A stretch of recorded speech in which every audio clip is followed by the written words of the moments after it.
used to do a lot of graphic design for social media, and when a client would change stuff for like the fifth time, I'm like, I'm gonna go with orange and blue because I know they were gonna like it, and it always worked. I'm so shocked how much that works because we now have in our brains that those two tones make it look like important and that has like seriousness.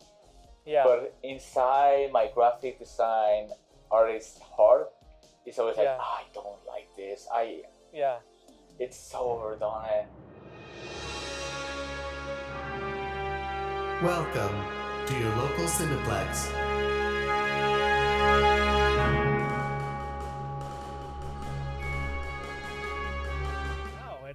It's another episode of your local Cineplex. It's happening. Another successful day, another successful episode. I hope. I have another great artist with me, Kevin. He hails from Mexico City, or should I say Mexico City. Mexico? Whoa. Thank you, Zach. This is the first and only introduction I've ever had, so it's an honor. And yeah, it's great to be here. You've been hearing a lot of the episodes, and I'm a fan. You guys have so much passion about this, and it shows in this show. And I hope, this is the best. Like, I heard about the show because everybody in the poster community was sharing the link about having more guests, and everybody was talking about so much passion about the show that is like it really sticks with you. And I don't know, it's great to be here. I'm also not from Mexico City. I'm from other part, but it's impossible to pronounce. So I'm from Mexico City. Well, that's the same thing with me. I sometimes tell people I'm from Austin because they know Austin. But if I tell them where I'm really from, they're like, "Where's that?" They have no clue. So I just keep it easy. Like, I'm south of Austin. Right. It's Texas. I'm sure it's Texas. Yeah. Yeah. You know that big state, Texas. Of Texas. Oh yeah. It's Mexico, Texas, and then the United States. I for sure remember that from my geography class. Yeah. Yes. That's how it is. Oh, that's good. So, first of all, I just have to say it. You're freaking talented.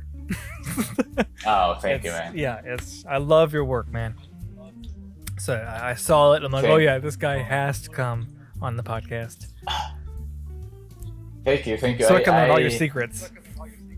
You can learn all my secrets, which is panic attacks at 2 a.m. and sleeping and then having another panic attack, which is basically my routine. But thank you so much. I don't know, when you're an artist, you think, you put yourself, I think, myself in this, you put yourself so low that you're like, they're never gonna see this. Nobody's gonna watch my work. And when, you invite me for a show, and when other people were inviting me, were posting the link so I could be in the show, it was really an honor to see, how much my art was being passed around. So that was that was a lot of it was an honor, actually. Yeah, I'm looking up your work right now just to kind of refresh my memory, because in my mind I'm like, it was amazing, but I gotta look at it again because it's just so good. Like, I absolutely love the marvelous Miss Maisel. Oh, yeah. Thank you. That's so fun. I mean, as we were kind of speaking before the episode of, like, you saw my style was very retro. Right. So, knowing that I love that style, I definitely see that. And I'm like, yes, you nailed it. Oh, thank you. You know what's so funny? I was listening to, I don't remember which episode it was with you guys, and you were talking about retro, and you were talking about how to make a retro poster, and it was long past I posted that poster, and I was like, oh shoot, I didn't think about a lot of things you were saying, and I was like, oh, I wish I could come back to that poster and make it better, because now I know what to do. Because I have this urge when I do posters that that I see a style and I'm like, that's the style I want to do the poster in. And with Marvelous Mrs. Maisel, that's what happened. I was watching the show, I was so enthralled by the show, I love that show, and I was like, I want to do a retro poster. And sometimes I don't stop to think, like the things you were saying about the font, the way it was the composition, and how to make it look like it. It was the Once Upon a Time in Hollywood episode, I remember now. And yeah, you were talking a lot about retro in that one. Yeah, I was. and that was, and sometimes I don't focus enough on it. I just have the idea and I just do it. Yeah, that poster, you could tell all the people of my friends, when I posted that one, I was so unsure of that poster. I really didn't like it, but now, with the pass of time, it's one of my favorites. It was a simple idea. I just wanted to have her, like, really shine the spotlight, and I wanted my idea was just, if you've seen the show, the last season doesn't end really like fun and shiny like the other ones. It ends like, maybe she's not gonna make it. Maybe she's a really bad comedian. Right. And I was so sad when that season ended. Not because it was not because it was a bad season. It was just because it was a dour season. And I really wanted to make something happy and for the character. Just like, I want her to succeed, and I want to make a poster out of her to, like, put in a theater and be like, oh, this is her life, and this is her story. And that was the idea since the beginning. I wanted to have the spotlight, and it was just like a show of her life. So I want to make a poster of her life with these little, like, vignettes of the characters. Yeah, that was basically the idea. And it was I was reading, I think it was Mr. Miracle, the comic, and Mr. in that comic uses a lot of retro coloring, and well, I think it's digital, but he uses a lot of ways so he can have just the color in the background is just one solid color.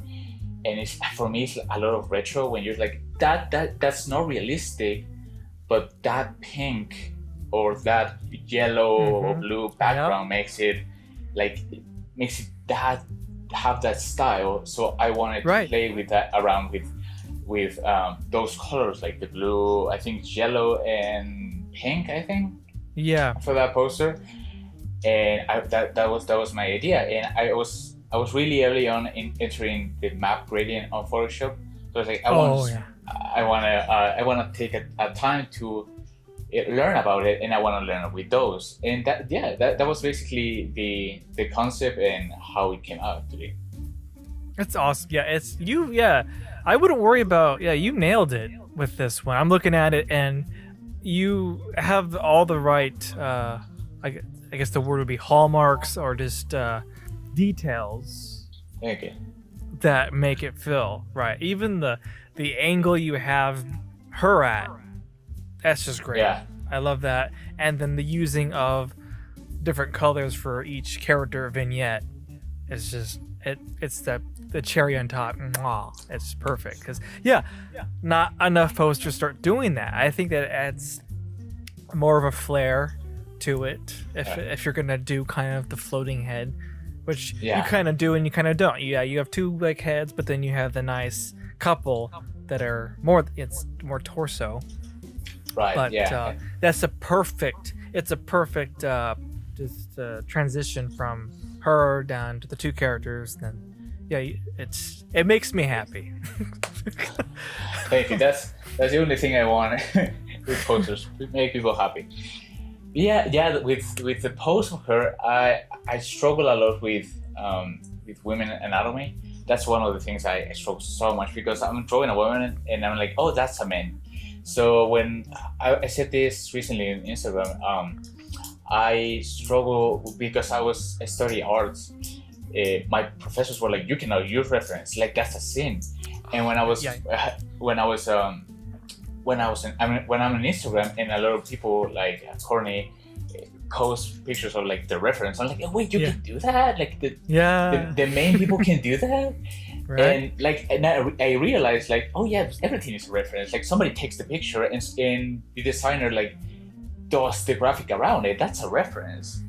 So with that one, I found a website. It's Just Sketch Me, I think it's called, when you can do the anatomy in 3D, and then you can like put that image. And that was the first like big reference Wow. that I used, where it was just like I want to see how the anatomy works, and then I'm gonna look at it and work it around her. And I think the reference for that one is a shot that I found. What? So it's called Sketch Me? Yeah, I think it's just Sketch, I think it's called. Okay. Yeah. Yeah, I gotta check that out. Yeah, it's funny that your professor was saying that, because that's kind of been the reoccurring conversation that keeps happening with these other artists I'm talking to, is there is no shame in tracing. Right. You got to do what you got to do. It's if you have a month to do a piece, then maybe try and do it from your eye.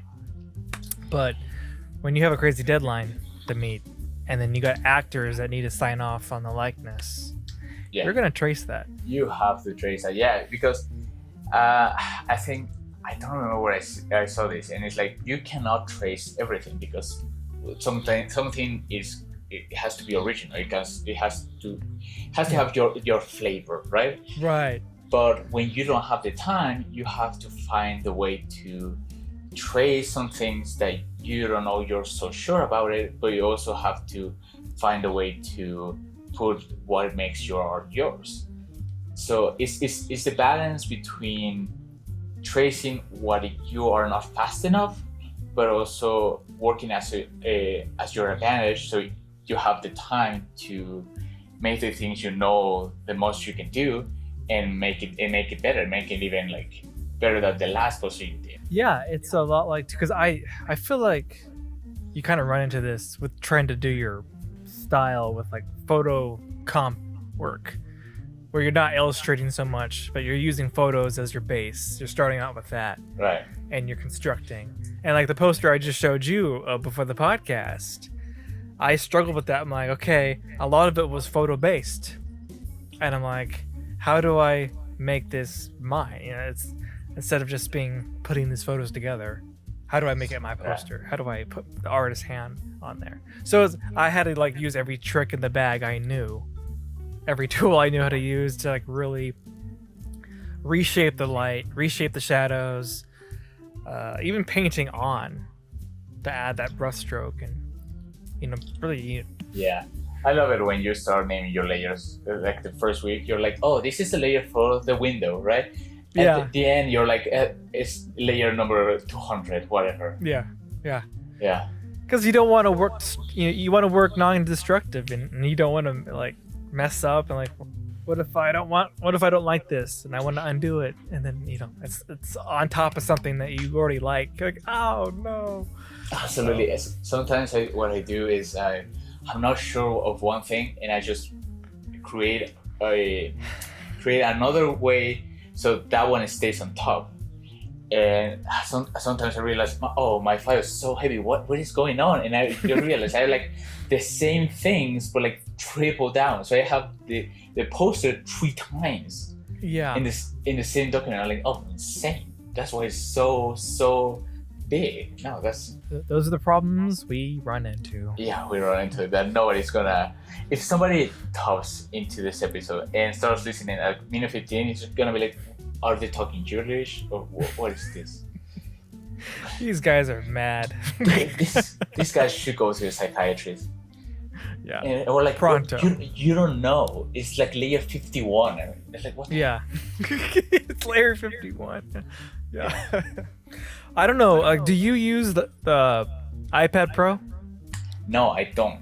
I just use.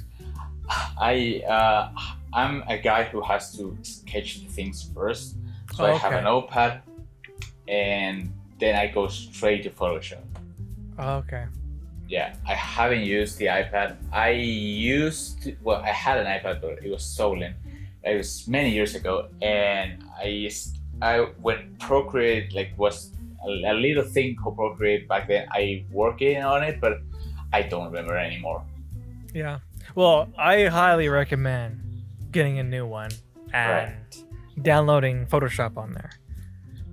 Right. It's so amazing. I mean, that's where I start off basically. I start off on my iPad first, painting a lot of it, and then sometimes I'll kind of move it over. Once I get to a certain point, I'll go ahead and move it over to my desktop.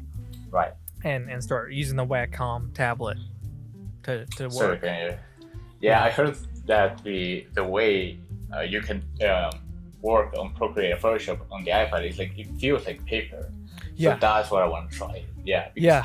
I can't I cannot sketch in Photoshop. I really can't. Yeah, because it's hard. It doesn't Me feel either. like paper. Yeah, me either. I can't do that. Yeah, I have to sketch either on paper or I'll use Procreate to sketch. Because I actually have it's like a screen protector on my iPad that makes it look and feel like paper. So it gives it just enough traction. Oh, that's great. So it's great. I should know that, because I'm gonna forget that. But yeah. So But how many sketches do you work before getting like to the final thing? I probably do 3. 3? Yeah, I should do more. I know I should do more, but I feel like I already have it in my head. I'm like, that's it. Yeah, that happens to me too. I can do more, but I'm going back to college, but I had this teacher who's now my friend, but he always said to me, you shouldn't do, because I used to sketch a lot for projects that he gave me, and he was like, you should not sketch this much, because if you show this to anyone, they're gonna choose the one you don't like. And I always have that in mind. So I'm like, if I sketch 2, it's 2 that I like. If I have to sketch 3, it's 3 that I like completely sold about it. That if they choose maybe the one that I'm not sure about it's at least something I can work with. Because if I go top of that, they're gonna choose the one that I don't like, and I always have that in mind. Right. Yeah, I usually do 3, and then I'll probably only actually show the client 2. Right. I feel like 3's too many. They'll like, and then they'll want you to like combine things. Exactly. I want this from this and this. Like, this composition is locked in, so to speak.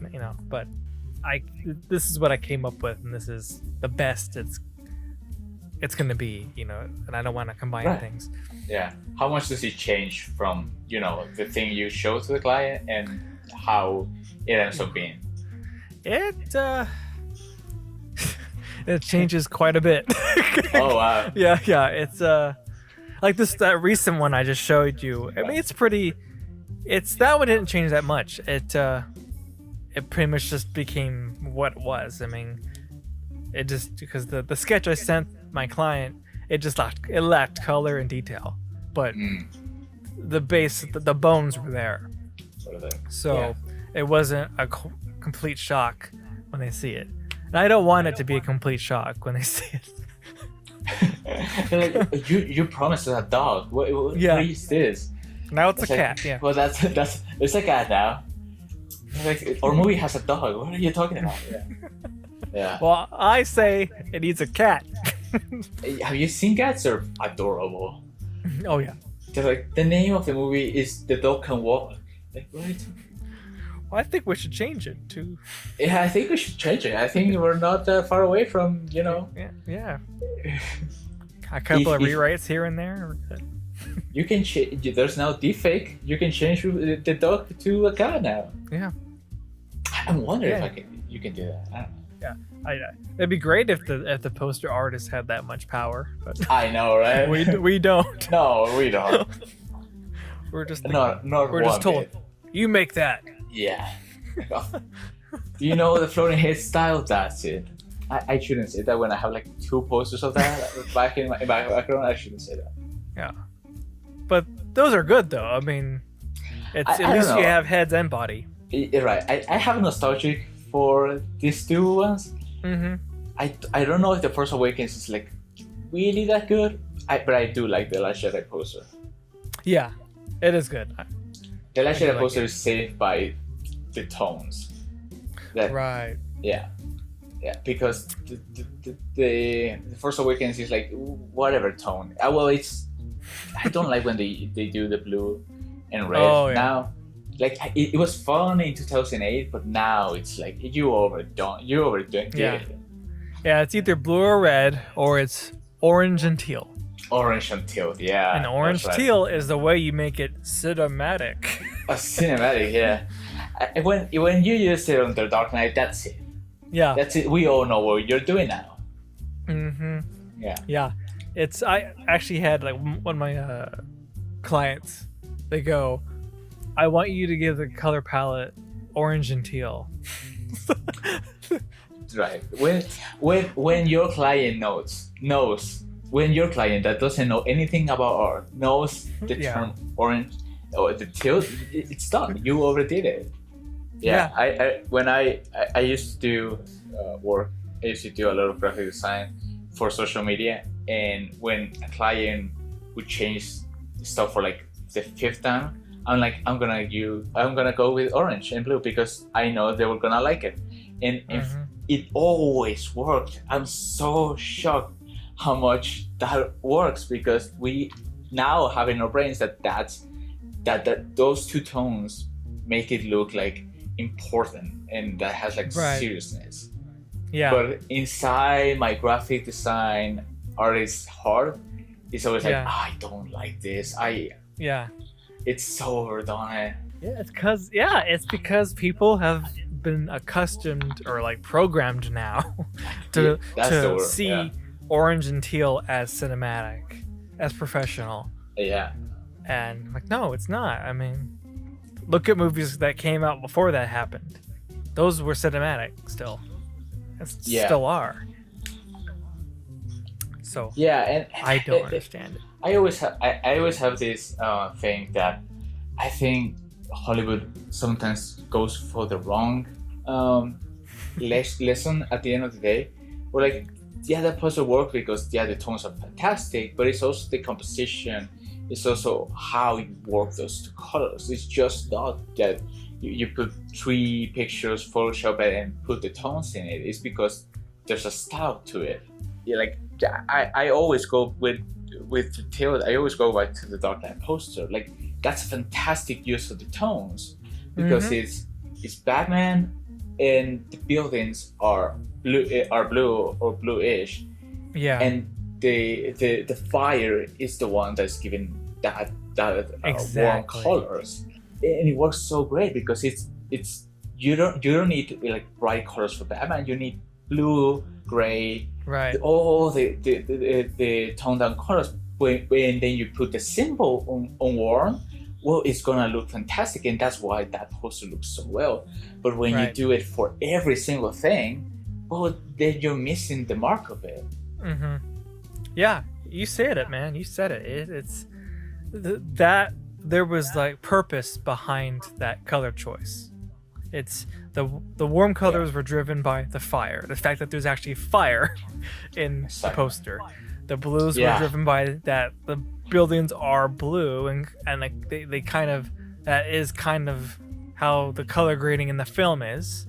So Yeah, there's that. So it has purpose versus, oh, I'm gonna use orange and teal because it looks cool, or these other movies Yeah. are successful that use that color, and like, well, there's a reason why they're using it. It's not because it's cinematic. It's because, like you said, there's purpose behind it. yeah, it's purpose behind it. I'm for sure. I can tell you that for sure. Maybe it's because they noticed the trend that those kind of posters were the ones that giving a lot of money to the studios, and so they were like, that's the trick, but it's not really the trick now. It's frustrating. I hope that goes away.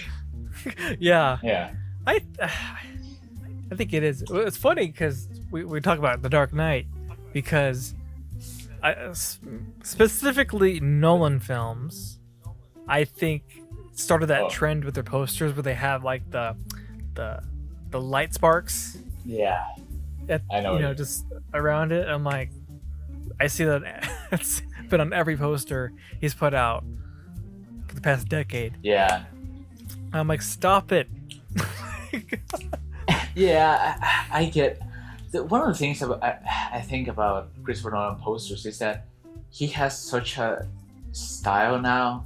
Like I don't know what it is exactly, but it's really like you said, blue color. So I don't know if it's like really hard for the poster designers or the house who's doing the design for the movies. That is like you cannot do that much around it.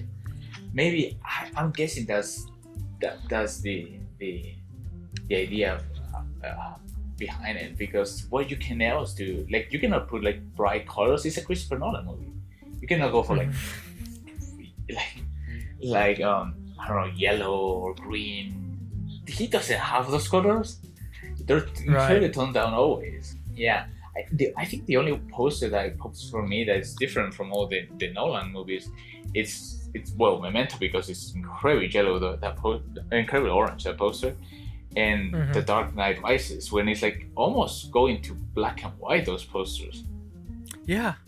Yeah. For me, the biggest the one, like the Tenet one, I think it has the sparks in there, and I'm like, why? Yeah. There's no fire in this poster. No, but you see, there's going to be fire in the movie. Yeah. There's fire, well, not in the poster, not in this composition you have here. Right. And yeah, so I guess this is what happens when, I guess what they're running into.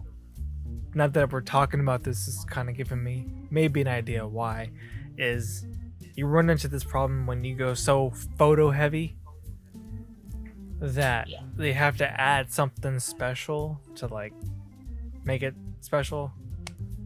Yeah. And so I think the for sparks sure. are their answer to that. Versus, well, if you went more like maybe composite stuff together, or just make something better than what you're doing, or illustrated. Because like with Tenet, they pulled so much from the James Bond movies. So why not reference Bond posters of the of the 60s, you know? Yeah, the Tenet posters, the official ones, I'm not a huge fan of it. Like, if you show those posters to somebody that doesn't know what Tenet is, they're not gonna know it from the poster. Like, you don't know that poster is like about time travel or like going back or whatever it is. It's just guys like on suits. Like, it doesn't tell you anything. Right. Like, you need to have that moment. Like, a lot of the posters, the final posters that came out of Tenet, they're brilliant because they're using like those elements of what the movie is, and they're using even the same tones that the colors that from the original posters and the movie, and they're just working with the idea of that there's a time travel thing. But the main poster, I remember the main poster when I went to see the movie. In the theater, there was just like I don't remember the main actor in the movie, but it was just him. And I was like, well, that's not him. Yeah, that's just him. And that was the main poster. Like, if it's like the character poster, like I get it, you have to put them. But if you have the main poster, you have to give. It's the work. When you do posters, you have to give an idea of what it's about. You cannot just throw it out and be like, well, there's a guy. I for sure know there's a guy. It doesn't just work with the name. Like, the Tenet, well, if you read it backwards, but what does that give to you? And they didn't include anything. And I this is not against the designers or the artists. I'm sure it was the studio who's mandated that. Who was like, no, it works for Nolan. Yeah. So, it was maybe that was the case. I'm not sure. It was probably the studio who gave that note. It's like, no, you cannot do it, because also Nolan has all secrecy about what it's about, the movie. Mm-hmm. So yeah, I've learned that directors don't have a huge role or input with the posters. So I definitely think this is, which I mean, if you've listened to the podcast, then you know I'm constantly blaming the studio I know, for the I know. I've for the heard that, issues. yeah. Yeah, but who else? I mean, I don't know who else would the blame be Yeah. on. I know it's not the director. I know. know it's not the designer who's doing it. And this is years long a problem. Like I was reading an interview with David Lynch, where I think he from Mulholland Drive or it was Twin Peaks: The Return. I don't remember.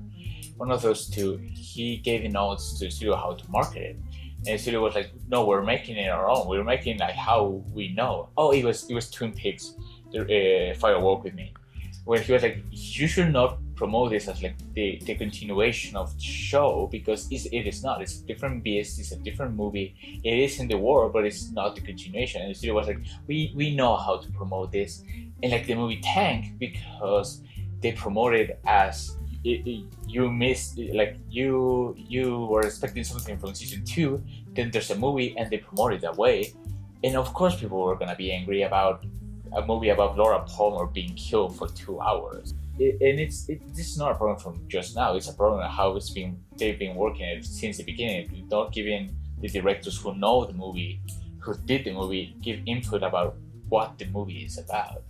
And maybe they don't care because they trust the studio, which I would, because you already made a 6-month movie. Like you need to rest. But yeah, it's a problem. I was so afraid of the Dune movie tanking because those posters. Like I know Dune, but what those posters were about. But thank God the movie didn't tank because that movie's great. But there was a lot of those posters where like you're not seeing anything. You didn't even try. You didn't even put like the next Star Wars or something. It was just like Timothée Chalamet face. I'm like, well, I have seen Timothée Chalamet face, but what the movie is about. And I dragged my friends to the cinema to watch that movie, and they were like, we don't know what it is. And I was like, I know that you cannot tell from the posters. And you have to show the cast because it's an amazing cast, but that's why there's posters for each one in the cast. But at least go for something big and spectacular for the main poster. Like Mondo does such a good job with their posters because it's a striking image that sometimes it has the whole cast in it, but it's still so striking and so in tune with what the movie is about. But I don't know. It's maybe they're afraid that the way of putting all the actors in the posters has worked always, and they don't want to like move from another direction. But I do admire when the studios give a shot and go for creative freedoms.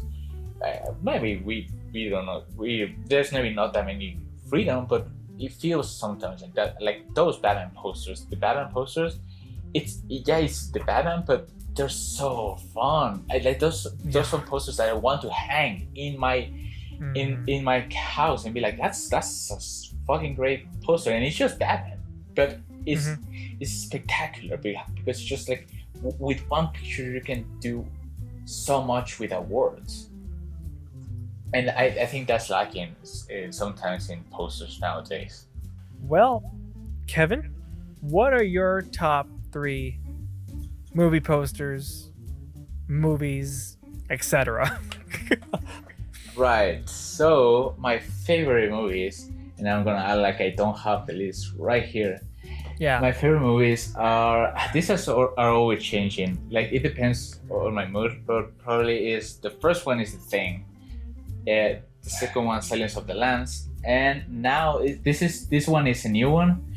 I just recently watched it, and I've been so mad because you guys on the US got it on I think February, and I got it 2 weeks ago, and it's Everything Everywhere All at Once.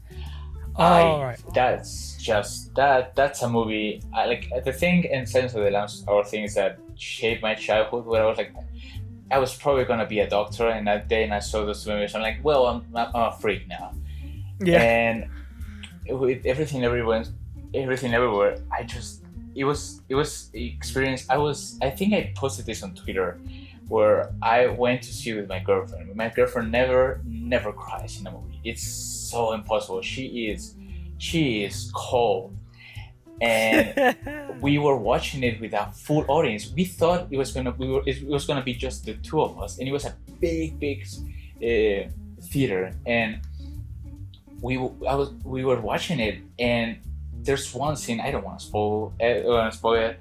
There's one scene that is, I think, halfway through the movie that I start crying, and I start crying bad.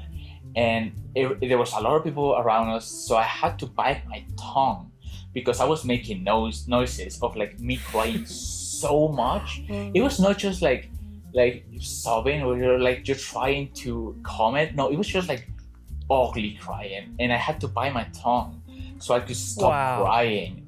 And my girlfriend started crying, and I was like, "You never cry. What happened to you?"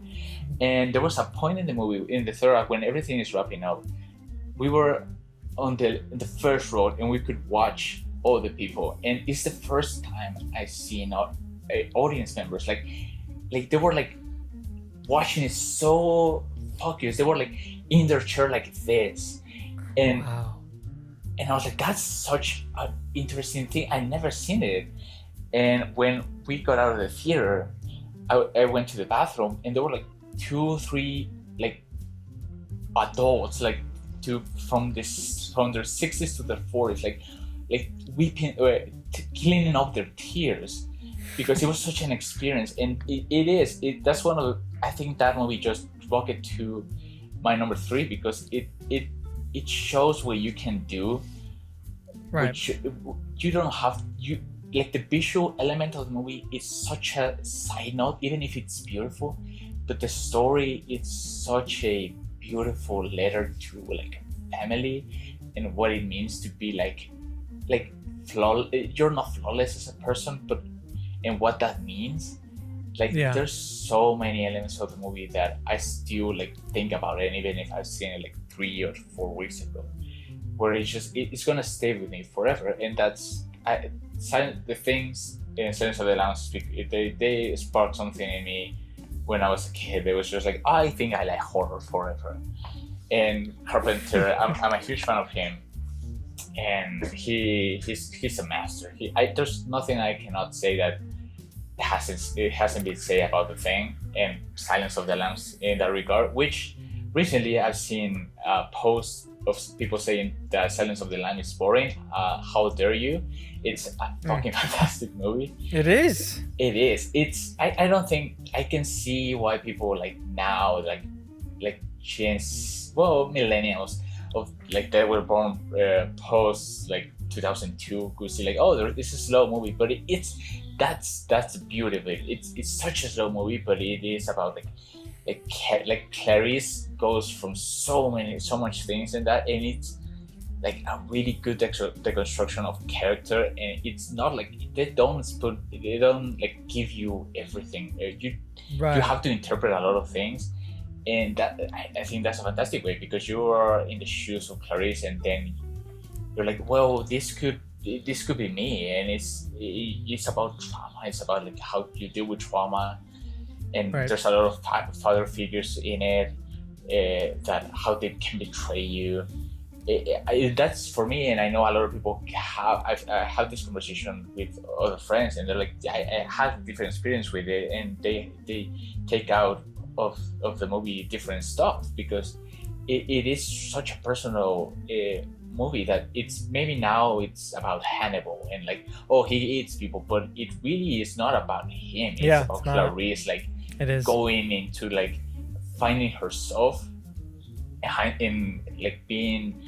She thinks she's so like strong, and she is, but she is, when she faces Hannibal, it's just like everything, it's out the window. Like she's a different person at the end of the movie.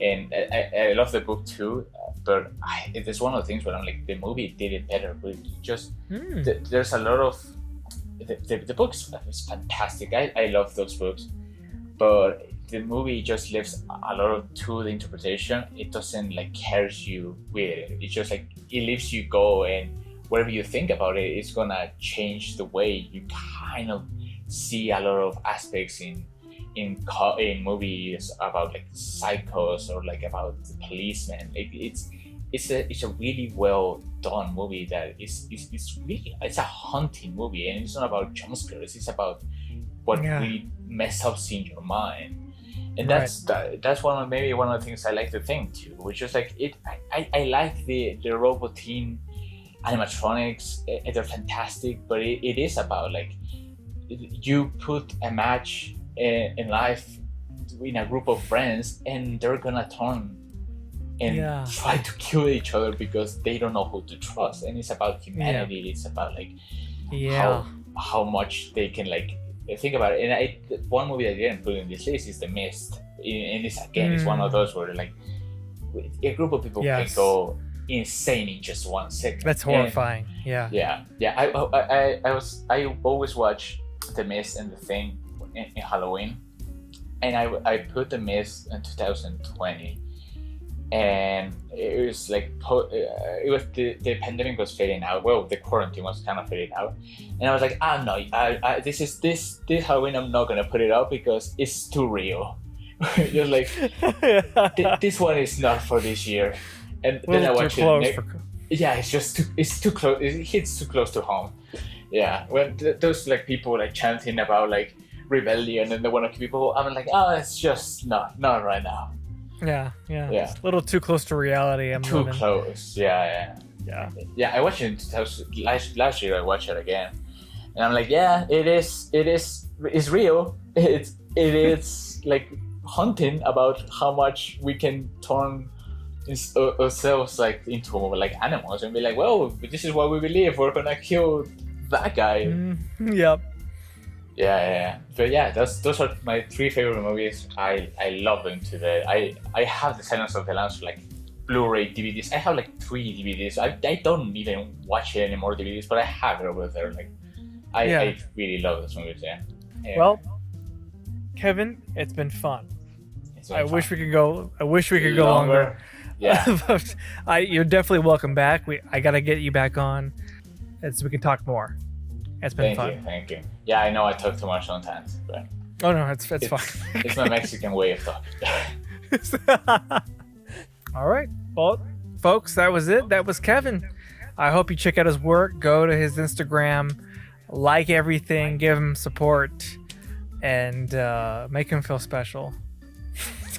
And thank you. Yeah, that's what I need. I need a hug. Yeah.